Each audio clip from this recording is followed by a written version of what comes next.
So yeah, today I'm going to be sharing about my experience with the AWS CDK. So as a quick introduction to what is the AWS CDK, it's a cloud development kit, and it's an open source framework that allows to define cloud resources in using high-level, very familiar programming languages like TypeScript, Python, Java. And I quite like it a lot because, first of all, it's really easy to learn. And it affords the same developer experience as switching from one Java framework to another. And I've been recommending it to friends and family and colleagues every chance I got.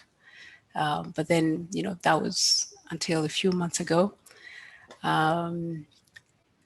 I started working on a side project with a couple of friends, and we needed to stand up an API gateway and have an authorizer function attached to it. And so looking at the AWS documentation seemed to be a very simple thing to do. We write a few lines of code, and then we specify our API in an open API document. And importing that document should have been the easy thing to do. So it seems straightforward, and the code pretty much looks like this. Very straightforward, very simple, as I like it.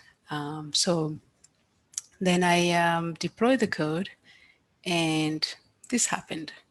A lot of red on the screen. I don't understand why it does not work. It seemed so easy, it seemed so straightforward. What's going on here?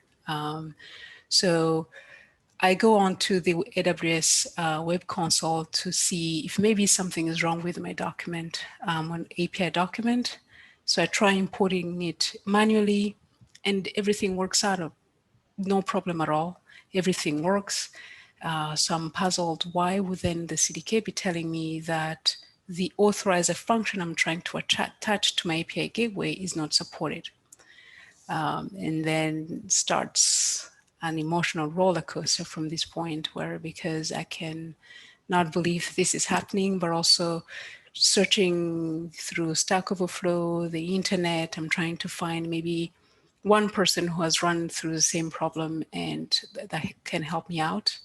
And nothing. I cannot find one single thing, single person who'd tried this and could have found a solution. And as you can imagine, coming from a space where I really love the CDK and was recommending it to my colleagues, I'm really, really heartbroken because, there goes my dream of having all my infrastructure code written in Java. So I decided to be very pragmatic about it and park it and find a different solution so that we could move on. And so I actually was able to achieve the same goal using a different AWS tool, which really reinforced the idea that the CDK was really letting me down. And then as I was cleaning up the code that I had and closing out my 40-something open tabs on Chrome, really kind of disappointed. And a word, I don't know how that happened, but a word jumped out at me, the CFN API. And I thought, well, that's one that I haven't actually tried out. Bear in mind, at this point, it's probably maybe 2 a.m. in the morning. I should really be going to bed. But for some reason, I feel very hopeful again. And I feel I have to try it. I absolutely have to try it before I go to bed. I have to try it. And so this is what the code looks like. It's, as it turns out, the CFN API, it's actually a very, very low level construct within the CDK, which is probably the reason why I had not found it before. But then, okay, I try it out and I'm thinking, okay, is this going to work? Is this going to disappoint me again? But hey, let's try it out. What else? What do I have to lose? Then I hit deploy. I'm a bit hopeful, but I'm really scared, so I'm not looking at the screen at all. I walk away, wait for 2 minutes, and then when I come back, I see this. So it looks like it worked, but I'm very doubtful. I'm very, very, very doubtful. I'm thinking, no, this cannot be true. Run to the web console, check, yes, there is my API gateway, there is my authorization function. I pull out Postman, I start testing every single endpoint, and it seems to work, but I still cannot believe it. I'm very doubtful. I'm thinking maybe I got lucky. So let's retry this again. So I destroy everything and redeploy. And it did not even take a minute for it to complete. I just still could not believe it.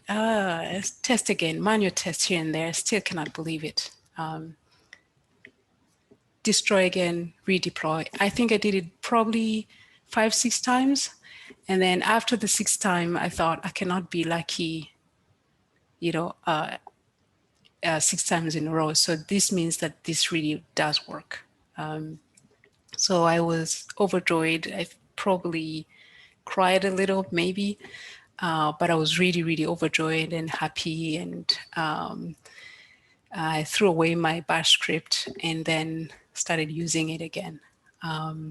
So can I say that the CDK and I are friends again? Maybe.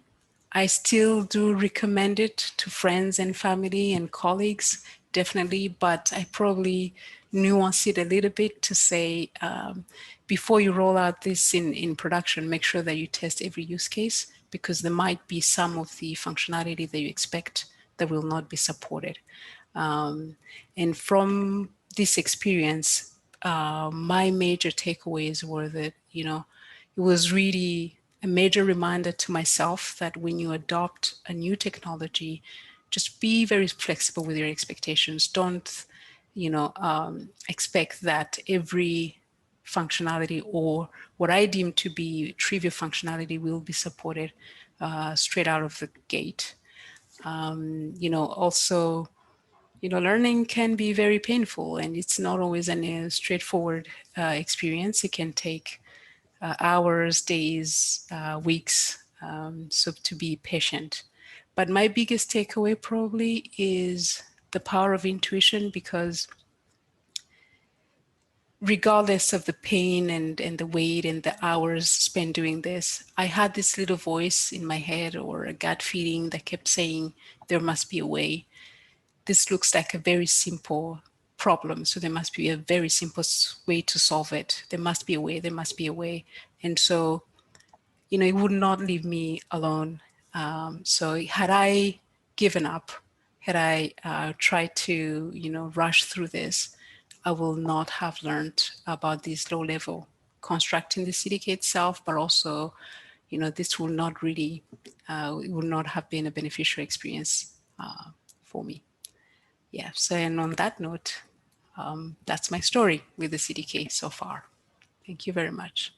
Brilliant. Thanks for your attention. Thank you very much, Solange. Yeah, always a good lesson to keep going there. And I'm glad it ended well. Thank you. Does anyone have any questions at all? Feel free just to unmute your mic. Start speaking. Alex, yeah, I can see. Oh, I've seen a few people. Alex McClintock, I think I saw you first. Yeah, go ahead. I'll try and be quick. Solange, thanks for the talk. I've got a vague idea of what API Gateway does. Did you look at other Java REST frameworks, or did you reject them, or just this was something you were familiar with, or what? So I'd been working with the CDK for quite a while, and I was rather confident, a bit too confident maybe. And so I thought the API gateway between my web client and my microservices would be a straightforward thing to do. So I went with it, and I didn't really invest time and resources in researching any other. It worked. You tried it. It worked. So that's yeah. And it's actually the choice to go with the CDK. It's something we made way at the start of the project. So I was like, okay, must be a way to make it work. So I went with it. Yeah, thank you. Brilliant, thanks, Alex. And James, so you've got your mic unmuted as well. Did you have a question to add? No, perhaps not. Irina, I can see you're on mute as well. Yeah. Probably time for one more question. How many microservices you spinned up there before your Gateway API? At this point, we had 2 microservices, and we had a total of, I think, 6 endpoints. But the whole idea of going this route was that because we were going to be adding more microservices, so the idea was that we would use the OpenAPI document as our configuration, so we wouldn't ever have to touch our CDK code anymore once the API gateway was created. So that way we can just be adding it to a configuration and then updating the API gateway to point to our new endpoints. Mm-hmm. Thank you. And one more question will be, do you find some health checks tool in this CDN? Yes, so in the CDK, yes, there are many different tools that you can use for that, but also you can also add that as a functionality, as a function to your API gateway, so that it calls your health and endpoints. Definitely. Is this free? Yes. Yes, the CDK, it's free, it's open source. One idea that came to mind when I couldn't get it to work with the higher level constructs in the framework was to actually maybe implement one myself and open a pull request. You can find it on GitHub, AWS-CDK, yes. Thank you. I've got a last question if I've got time.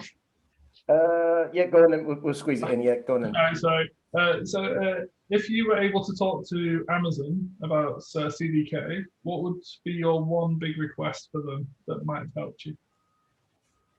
Better documentation, accurate documentation, probably, because it led me to think that the higher level spec REST API construct could take any OpenAPI document that was valid, and actually that turned out not to be the case. So this unsupported functionality was really hidden.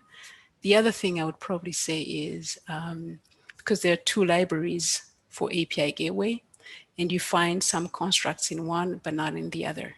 So if you upgrade your library, then you have a breaking change in there, and it was not well communicated, I believe. But I still like them nonetheless. Better API management and documentation, the dream of every person consuming a framework ever. Yeah. Thank you. Brilliant. Thanks, Dan, and thanks, Landra. Appreciate that. One thing I forgot to say at the beginning, not all of our speakers today are going to be first-timers or anything like that, but the aim of these lightning talks is very much to provide a place for people to test presentations, to get started, or just share information. So for those that are getting started, feedback is just so useful. So we have a feedback form which Dom will put on the chat any second. In fact, she already has.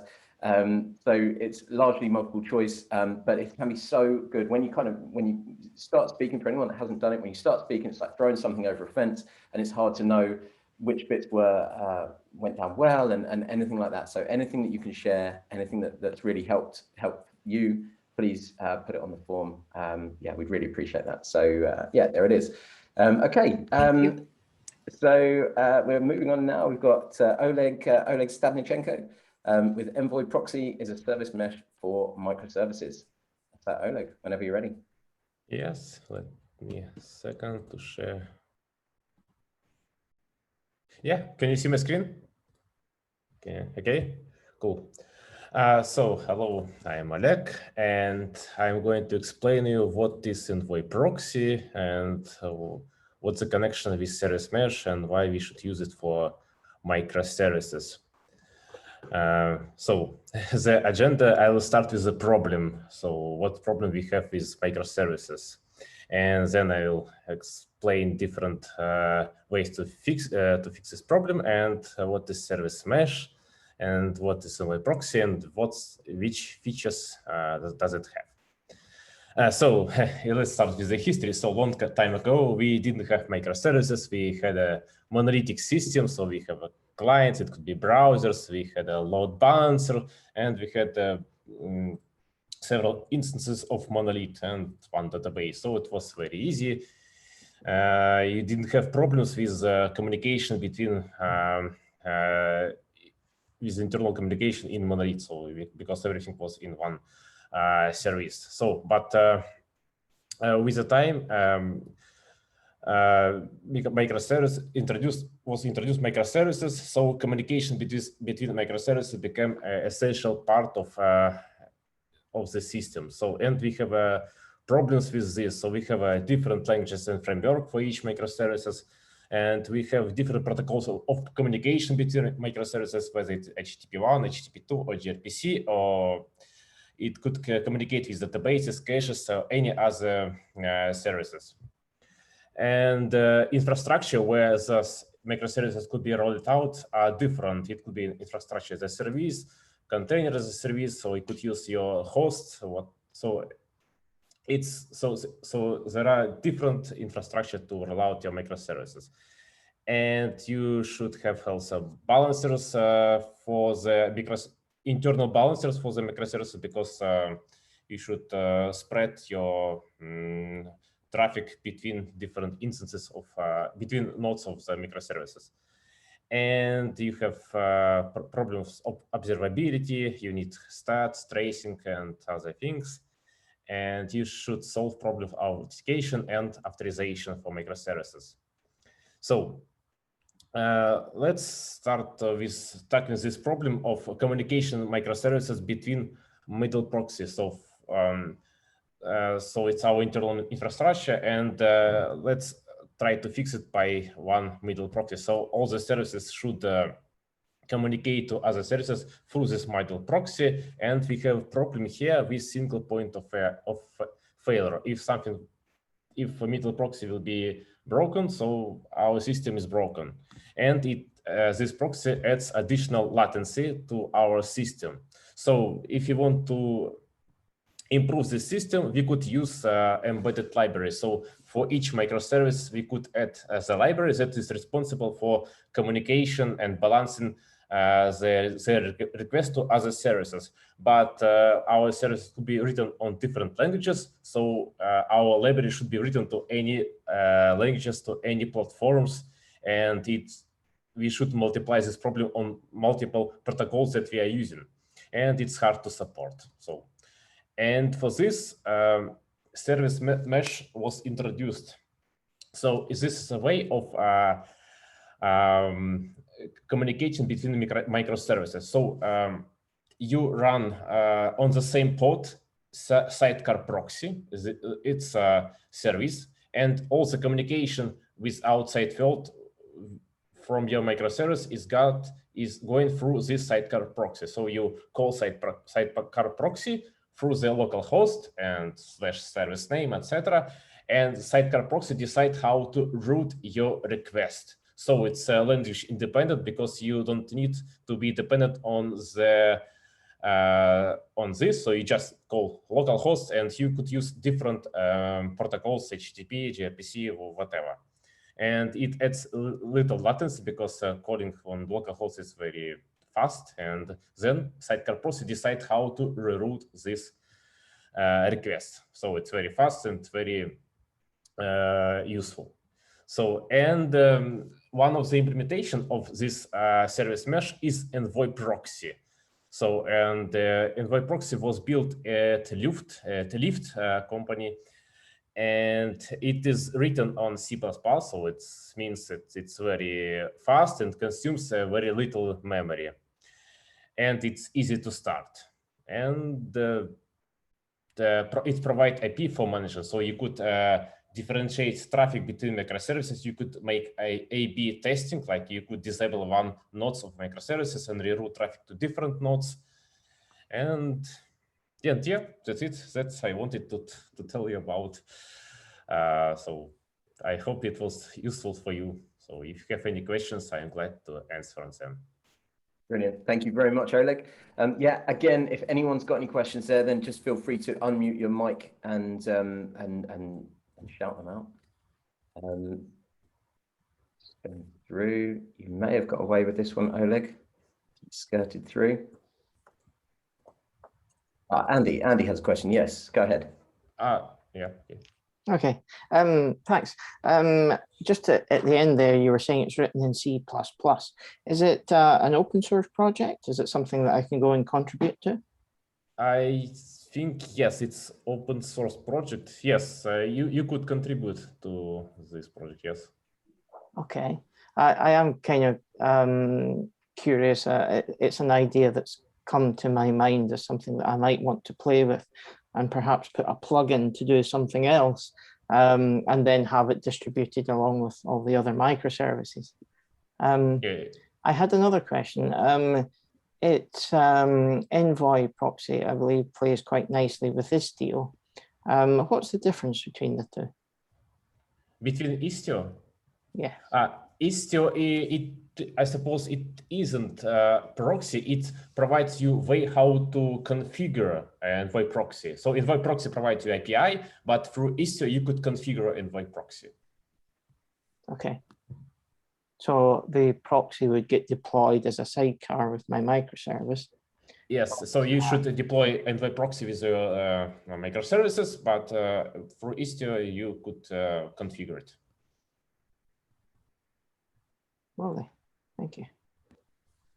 Brilliant, thanks Andy, and thank you Oleg. Again, a reminder, if anyone has any feedback, then please do share it on the form that Dom sent. Also, I realized I didn't say much about the LJC when we kicked off. I don't know if there's anyone here that this is their first LJC event. I know I recognize a lot of the names here, but for anybody that is new and doesn't know me or what it's about, so I'm the founder of the group. Also run RecWorks, which is a tech recruitment company. I'll drop a few words into the chat, so if you're interested in finding out more about it all. But we run loads of different communities. I think we run like 14 different communities. So the LJC is the flagship one, the oldest one. And this event is just part of this initiative that we run. We've been running, I think it's about a year now, every 2 weeks as a way to try and drive new speakers and get new speakers onto the conference circuit. So it's meant to be this really easy, safe place to get started. As Dan said at the beginning there, lightning talks are hopefully a lot lower pressure to get started. So if anyone watching this is thinking, oh, I fancy a go at that, then let me know, let Dom know, and yeah, you can be our next victims. Yeah, we'll probably have a few more words from Dan at the end just to talk about getting involved in speaking things. So yeah, so anyway, onwards with the talks. So next up we have Sharlene Hunter. Sharlene, as and when you're ready. Thank you. Can you see that? Lovely. I'm going to talk a little bit about the personal impact that I've had of trying to build communities, but also teaching technology, which is something, they're both things that it's not in my nature, so very excited about it. So first of all, a bit about me. I'm a software developer, have been for a few years, but I'm also the founder and CEO of an organization and group called Coding Black Females. And a bit of my background, quite a lot of the things I have done, it's all been focused very much around software development, with C# and Java really being my favorite languages. And I try to get loads of people to take them up if I can. But in 2017, I set up a community called Coding Black Females. And that was really to bring Black women together to code together and to develop their skills and progress as well. So a bunch of activities that we do are like discussions, talks, events. We give out free courses, we do training, we run coding boot camps as well. And one of the main coding boot camps that we've been running is the Black Coder Boot Camp, which we started last year, where we've been training people to become full stack developers in command line, GitHub, and then a bunch of things that I've never actually done before, but I decided to write a syllabus about and get people prepared for. So I'm going to talk a bit about the way that I've been impacted by running the community, but also running a coding bootcamp. So first of all, my confidence has increased immensely. Before I did any of this, I was not really able to talk in public. I hated it. I hated doing public speaking horrendously. But it's been really fantastic to be able to go out there and say to people, you know, let me support you. And it's given me confidence to know I can go out there and just talk on a stage. A lot of the community have said, you know, it's not about you, Sharlene, it's about the community. So get out there and speak. And that in itself has helped me to develop my confidence, get better in the workplace, get better at the jobs I do in the day as well. I think that also, you know, being able to support other people with different technical languages, with languages that I don't even know yet, and help them to progress, it's helped me to realize that actually I do have skills and I do know what I'm doing, if you know what I mean. So it's given me a lot of validation as well in my own confidence.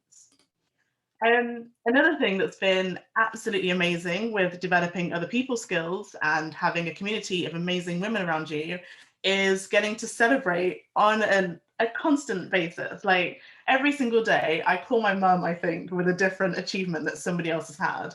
And I get to say, someone just got a new job and it happened kind of because of the community, or someone has just got a certification, or someone's won an award, or something's happened. And I get to celebrate other people all the time. And it's been such an amazing experience for me to be able to do that, or to hear somebody say, I've done the boot camp and now I finally understand React and it all makes sense to me. And I'm like, I don't really know React at all, but I'm really glad that you know it. So it's been really fantastic to see other people develop their own skills and celebrate all of their achievements as well. Another thing as well is that I am constantly learning. So launching a coding bootcamp meant that I had to go away, try and understand what the industry could actually do with. So we've built a full stack developer bootcamp.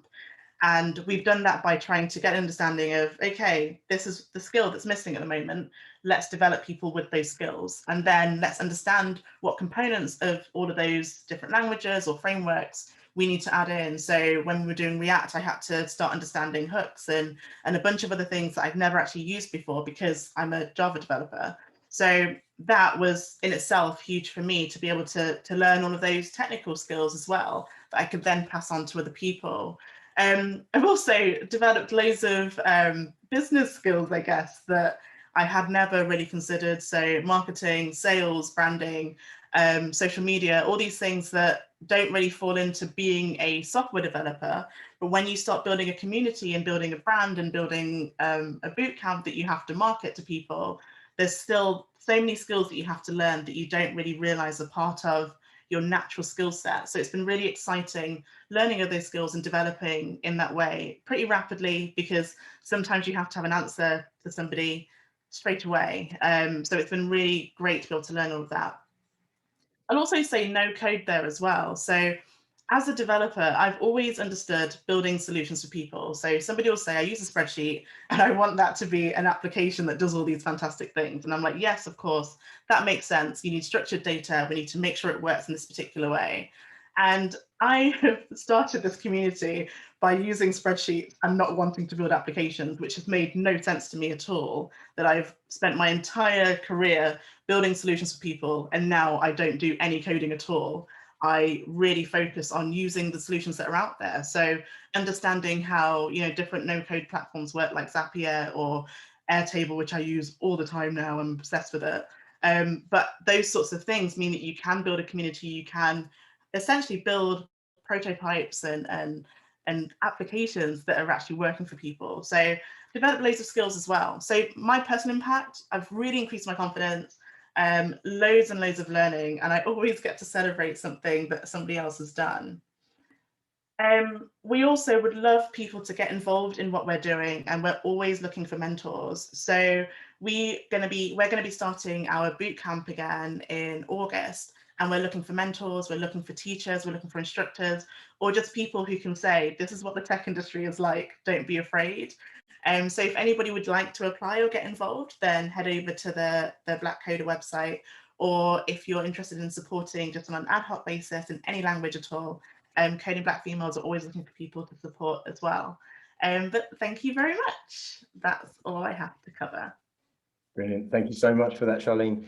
Yeah, do you know what? I loved what you said there about when you first were terrified about speaking, and then people said to you, it's not about you, it's about the community, get out and speak. And I've interviewed so many speakers as part of this program to try and encourage more people to speak, and it's so many people say that it's not about you, but it's so hard at the beginning. I think the more people that then push you and say, yeah, get out there, and Helen, I'm looking at you with Trish and people like that, that do encourage you to get out there and realize it's not about you, but about sharing something or getting that thing across. And then all of a sudden you stop worrying about yourself and start sharing. So no, that's great.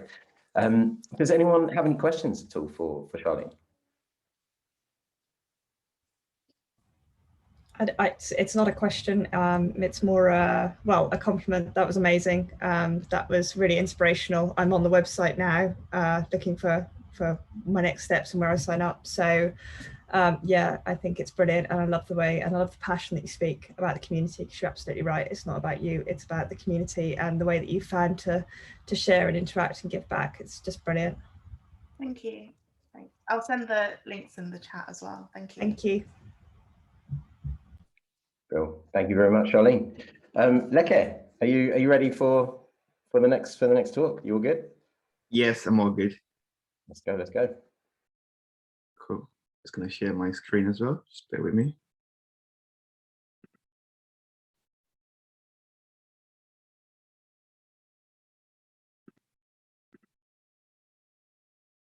Okay. Before I get started, there's a saying that you stand on the shoulders of giants, and actually some of the fantastic work that Sharlene is doing is why the company that I started, Black Valley, exists as well. So thank you for the great work that you're doing, really. My name is Leke. I'm the founder of an organization called Black Valley. Today, I'm going to speak about a topic that's really close to my heart, which is why tech needs to be more inclusive for Black people. I know that image is probably quite triggering for a lot of people, but it's something that most people here would have seen. And that happened May 25 last year, a day that shook the world. It was the murder of George Floyd by a corrupt cop, and a cop that was racist towards a Black person. There was a global outcry because as a reason of that, me as a Black person seeing that was a very difficult imagery as well on social media. And then that raises a question like, okay, how can we still be here in 2020 when it comes to racism towards Black people? Personally, I felt that everything that was happening around that period of time wasn't really tackling the issue. It was like putting plaster on the wound in terms of organization making statements, or even going matching. I'm not saying matching or protesting is not a good solution, but you're almost reacting to something that's already happened. So I got thinking, okay, what can we do to almost prevent the issue from occurring in the future? And then so kind of like there lies the opportunity actually. And when you think about it, everyone says this already, like tech is the future, but what future is that? Is it if it isn't inclusive for Black people? And there lies the opportunity, right? Because whether we like it or not, every one of us has an interaction with tech in our daily life. So that presents an opportunity. We could challenge people's stereotypes, we could challenge people's biases, and we could make sure we're presenting information that tells Black people in a better story. The problem with that is technology in itself is biased already. Examples of that is when it comes to AI. So there's a criminal justice system in America called PredPol, which is meant to predict the likelihood of a crime happening in a particular area. When this technology was evaluated, it was found that it was more likely to send police to more areas of ethnic background. So again, that's showing that that's discrimination towards people of color. There's a digital soap dispenser that doesn't recognize darker skin. Facial recognition is more likely for false recognition if you're a Black female, around 35%, but more accurate if you're a white male, 99%. And these are companies that are leading in that industry, Microsoft and Make3. And when these companies are challenged on that, and they simply say, well, it's not us, the data that's been presented is the data that's biased. So those challenges exist already within technology. To me, as a Black person, the question is then actually, if we don't address this issue, what we're seeing now in terms of discrimination and bias towards Black people would be little in comparison to what could happen in the future. In terms of, computer will say no because of the color of your skin. So the challenge is how can we make sure like tech can be a force for good? To me, it's quite simple, really. We can't rely on that industry, or we can't afford for that industry not to be diverse, because if it isn't diverse, it means what's being produced will not reflect Black people, or will not be able to tell our story as the way we want it to be told. So the key things that we try and do, or what needs to be done within the industry, I say, is we need to support Black talent. So if there's anyone that's interested in accessing a career within the field, we need to make sure we're doing what we can, either as people already working in the field or organizations, to give them that space, similar to the work Sharlene's doing, to be able to access the industry. What then happens as well, once they've actually entered that industry, we need to make sure that industry is inclusive. Again, I'm not from a technical background. I came from a sales background within technology. But when I speak to more technical people, there are things, again, in the language of coding, slaves and master, white list, black list, those things like that. And actually, are we ready to have conversations about that? And should we have conversations about that? There's the organizational culture as well. Like if I'm going to apply for a job at an organization and I go on the website of the organization and that organization doesn't look like me, I don't feel represented, am I likely to apply for that job? So it might not be because I don't see that that job is within my skill set. It might just because I feel like actually I'm not going to fit in, or it's not for the likes of me. The other thing that we need to do, we need to support Black-led startups. There's a movement, to invest more in Black businesses. I think this is important as well, because Black people then can create products that tell our stories better as well. This last point as well, I think is really key about creating inclusive products. For me, I've mentioned already some of the challenges of what happens if we don't create inclusive products. I think this is really key as well, because we need products that tell our stories, right? And it's difficult. I recently we recently had to redesign our website, and we struggled to find stock images of Black people, which is something quite simple, but there just wasn't, like, there was the same ones. So if we were to use a stock image, 10 other websites that represent Black people have already used the stock image. So we just kind of have to take pictures of people already within our community. So little things like that are the challenges that's there really, in terms of, how can we make tech a force for good? I guess the key thing around this presentation is around, the racism or discrimination that Black people are experiencing at the moment when it comes to the physical world, which is there, and there's no denying of that. And it's great that there's conversation around that already, and people are trying to do stuff to move forward or to tackle that. But it will be like the tip of the iceberg in comparison to the racism of the future that we're going to experience if we don't make sure tech is more inclusive for us, because people that dominate tech at the moment represent a particular community, mostly white male. And I'm not saying these people are inherently biased, but based on your experience, you're likely to create things that serve you more. This is why we need to make sure tech is more inclusive by doing some of those things I've mentioned. That's pretty much it from really. So it's quite a short presentation, but I welcome any questions really. Thank you. Brilliant. Thank you very much, Leke. Powerful and such an important message to share. In terms of other people getting involved, and obviously we've been supporting through Meet to Mentor and various other things. Is there ways that, like, links that you can share for people to get more involved, find out more information, and know how to support that you could share on the chat? Yeah, sure, I'll do that. Our website has all the information you need, blackvalley.co.uk. I'll share on the chat as well. Fantastic, thank you. Any questions at all for Leke on any of that, or any comments? I had one. I just wanted to ask if we can connect after this to talk about ways that we can collaborate as well. No, definitely, it would be great. I've been meaning to connect with you actually, so this is a great opportunity that's for us together. Amazing. Any others? Alex, yeah, I can see your hand up there. Yeah. Hi, Leke. What's the one thing that people like me can do in a office that's not very diverse? Is there one thing that you'd say above all others? Start with that. That's a great question. What's the one thing? I think the simple answer is there are many things, right? There isn't one thing.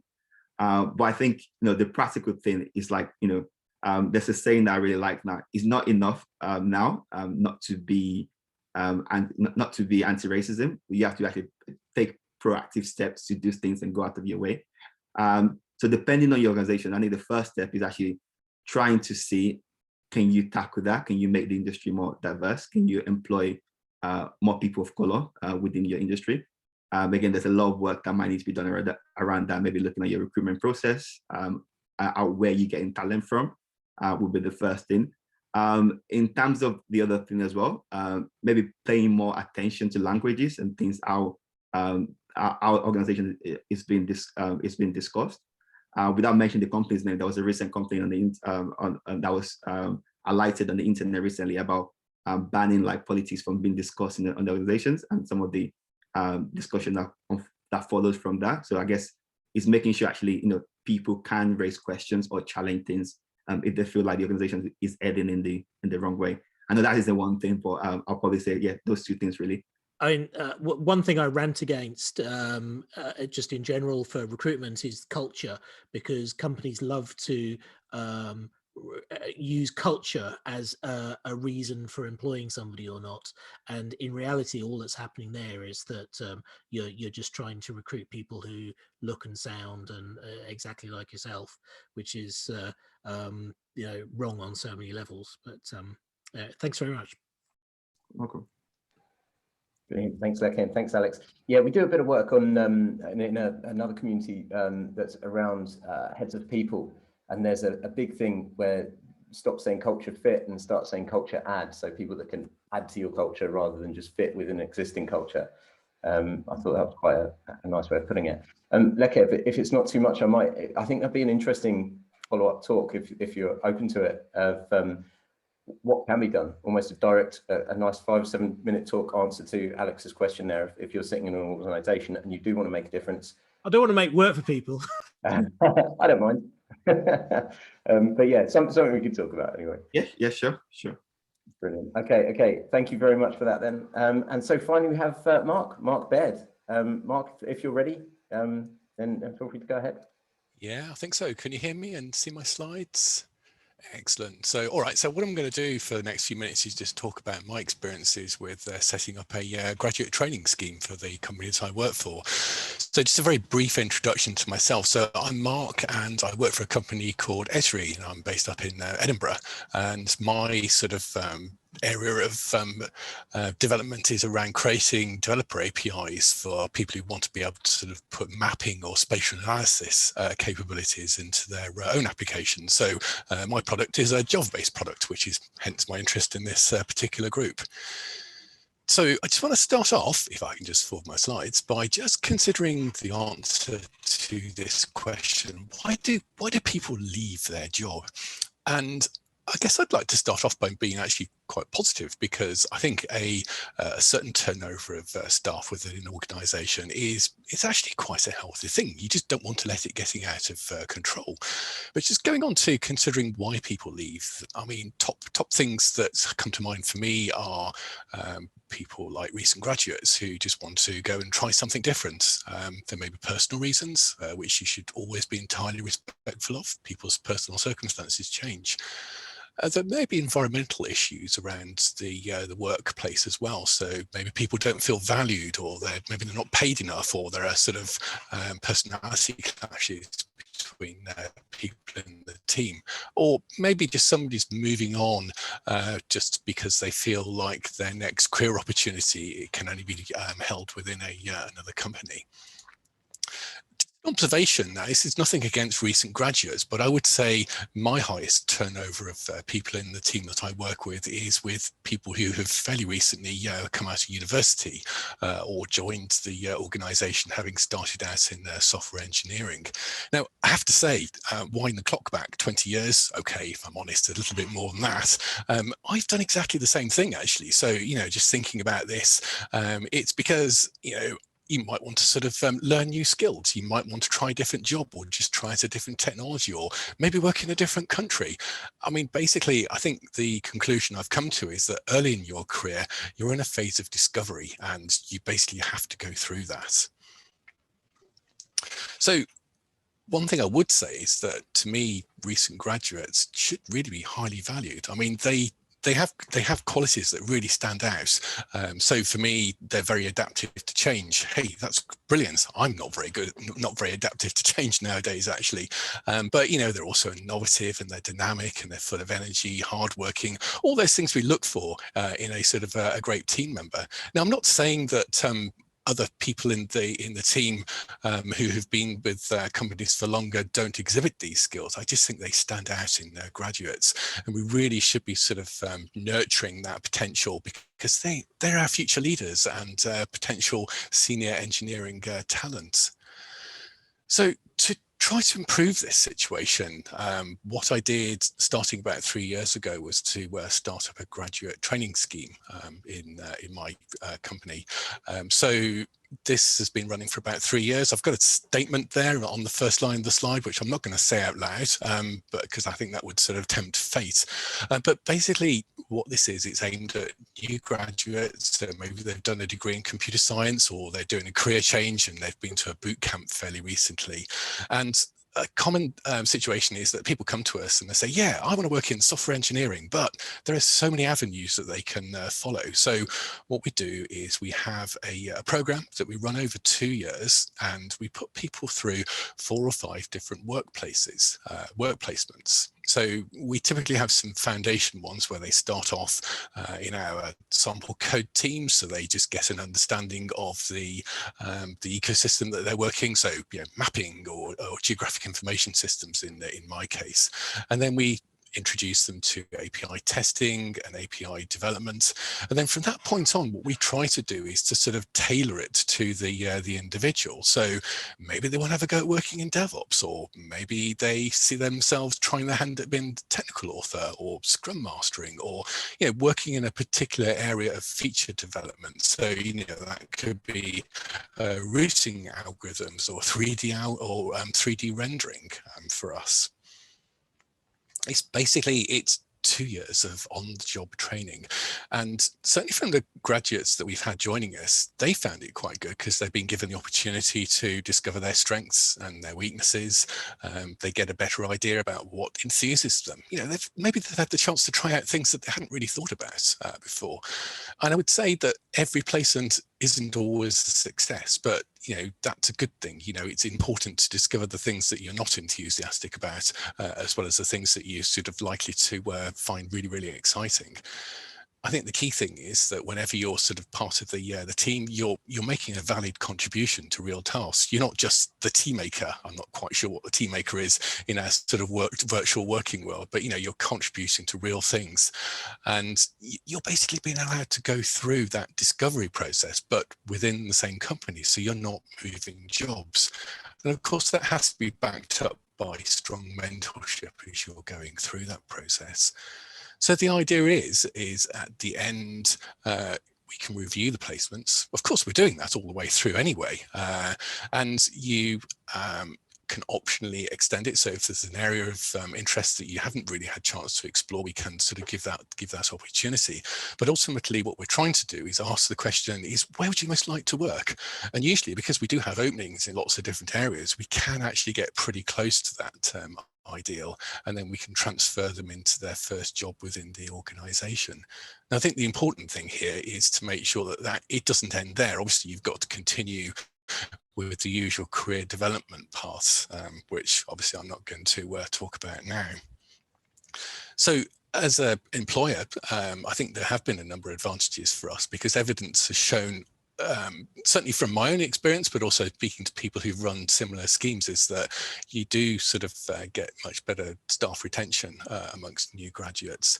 And after they've been through that 2-year training scheme, they're actually really well-rounded and fairly experienced engineers. So, they know how different teams work. They can take that to their advantages, and they network better to be able to sort of solve problems. They know who to go and ask, and ideally they end up working in an area which they're likely to succeed in. So for me, this has worked well in a development team of around about 150, because we've got a good variety of placement opportunities. But I think smaller organizations can easily do this as well. Could all go through those same software development processes. things. I think, again, it's important to remember that as the graduates are going through the teams, they are making a meaningful contribution to each placement. Sometimes it's difficult to let people go. I mean, we have to sort of stick to it and make sure they're going through the graduate training scheme. But I would say the investment is certainly worthwhile. There's a huge number of benefits that we've seen from it.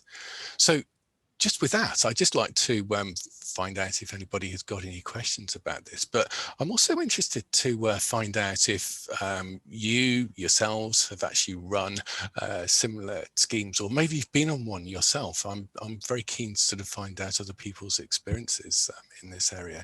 So yeah, thank you. Brilliant, thanks, Mark. Alex, I can see your microphone's already open, so jump in. I was hoping somebody else would have a question first. Mark, I may have misunderstood something. Is this for people who've actually been employed after they graduated, or is it kind of like training whilst they're still studying? No, it's for people who've basically they've finished their degree course. So, you know, they're new graduates, they've come out of university or within the last sort of year or two, or potentially we've had a lot of success with bringing people on who've been through boot camps as well. But it's new, it's for new people to software engineering, just to sort of give them a flavor of lots of different things, because there are so many different avenues in software engineering, and I think it's important for people to sort of try them out. But they're being paid, and it's effectively like a proper job. Yeah, it is. Yes, it is. You know, it's kind of like we have a recruitment process. We bring them on. We don't just employ them for 2 years. You know, they're there for as long as they want to be. But it's, you know, it's 2 years of on-the-job training to hopefully put them in a direction where they're going to stick around for a little bit longer. Thanks very much. Okay. Sharlene, I can see. Yeah. Yeah. I had a couple of questions. I also want to say that I've run a similar scheme before, which was, it's like a 3-month academy program that we used to run in, that we run in the company I used to work for, called Made Tech. And I've seen a few of those sort of around where they try to train people over that 3-month period and then put them straight on projects. But it'd be great to connect and talk more about what you've seen in the 2-year program compared to the 3-month, that sort of thing. Yes. Yeah, I think that would be quite interesting to kind of grasp. How have you found transitioning to remote from in person? How have the people that have been on the program found that? We've had to put an awful lot more effort into communication and just sort of making sure that people aren't getting lost. I mean, I wouldn't say that it's particularly easy. I mean, we're sort of, there was a talk that one of my colleagues gave a couple of weeks ago, Rachel, about sort of having to do code reviews, you know, peer programming sort of in a virtual environment, and that has been a sort of a big success. But you know, you've to make it sort of successful, you've got to have regular contact, talking to these people, making sure that, you know, they are good communicators to start with. You know, there are certain bars you have to get over to be able to succeed in this program that we offer. But we've got about sort of 3 people on the program at the moment who I've never met. You know, even though they have been sort of working, you know, at least in one of my teams. So it's it has worked. It's been surprising how we have managed to adapt to this slightly different working environment. But I'm looking forward to getting back to normality and actually meeting some of these people. I can imagine. And also, you said that you've started doing it for bootcamp graduates as well. Have you seen a difference in the way that the boot campers have got on compared to the uni graduates, or has it been pretty similar, the outcomes that they've had? I think they offer a very slightly different skill set, because people that have been through a boot camp typically have done something else before, and I quite value them, because, you know, maybe they've worked in I mean, for me, people who work in geosciences, like, I don't know, geography or geology, they've got an inherent understanding of sort of the things that we're trying to, some of the problems we're trying to solve from a geospatial point of view. So although they're not sort of the most experienced software engineers when they come in compared to somebody who's done a degree in computer science, I completely value the other experience they have. So, you know, they bring different things to the team, but they're just as valued in my mind. Oh, fantastic. And then one final really quick question was around how your start dates work. So do you have like different start dates throughout the year? We have a lot of people in Code and Black Females who love these sorts of programs and really want them. So it'd be great to know when the next start date is or how it works so that we could try and get people involved. Yeah, with this, I deliberately don't set it so we have start dates because people are just unpredictable in terms of when they're ready to start work. So we have a rolling program of recruitment, and I find that's the best way because people finish university, then they go off and travel for a couple of months, or the boot camps may sort of run every 3 months or something like that. So it's definitely it's a rolling program. I find it's more successful that way because you just get more opportunity to get different people in. Thank you. I'll connect with you and see if we can have a Okay, yeah, thank you. Awesome. Mark, have you found that over the past 18 months, a shift to being more remote and out of the office has had an impact on your trainee schemes? Sorry, can you repeat that, the last bit of your question? The shift to being remote, has that impacted how you deal with apprenticeships and trainees at all? We've tried to keep it as normal as possible, actually, and in some ways it may have even opened up opportunities that we haven't been able to consider previously. So, I mean, we're an organisation who have research and development centres through the different parts of the world. So typically, the placements we were offering were within sort of the local Edinburgh team, but that has sort of allowed us to be able to have people working with our sort of team in California with some success, actually. So I think it's opened up opportunities in many ways.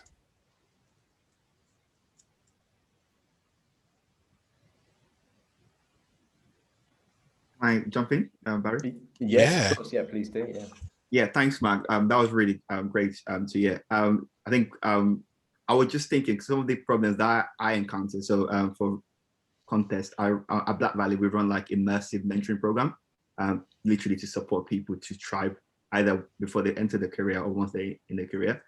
And in the application process, I find myself almost my biases kick in. So when I see people from a particular university or they've done a particular coding bootcamp that I'm quite familiar with the name, oh, they'll be a great candidate. Do you feel like you thinking the same way, or is there things that you put in place to almost like make sure like you're not, looking for people that are from the same sort of university or the same sort of bootcamps? I think we're very open-minded, actually, and we sort of deal with each application based on the individual merits, which I think is important. I mean, I think there's a certain tendency for us to be able to take people on from Edinburgh University because it's sort of a local university, but we do just sort of look at each application on their own merits. So there are certain bars you have to make over to succeed in this, and there are technical skills, and it's always surprises me that people who've come out of a really good university course, and you ask them questions like, what are the first principles of object orientation, and they can't answer that question, whereas somebody who's been on a sort of a lesser known boot camp can just rattle that stuff off and they know it. So it's quite surprising. We find that there's a sort of, even from prestigious university courses, for example, we are quite often disappointed by some of the applications we have in. So it's very much, we deal with each one in its own merit. Thank you. Brilliant. Thank you everyone there then, and thank you, Mark, for filming that.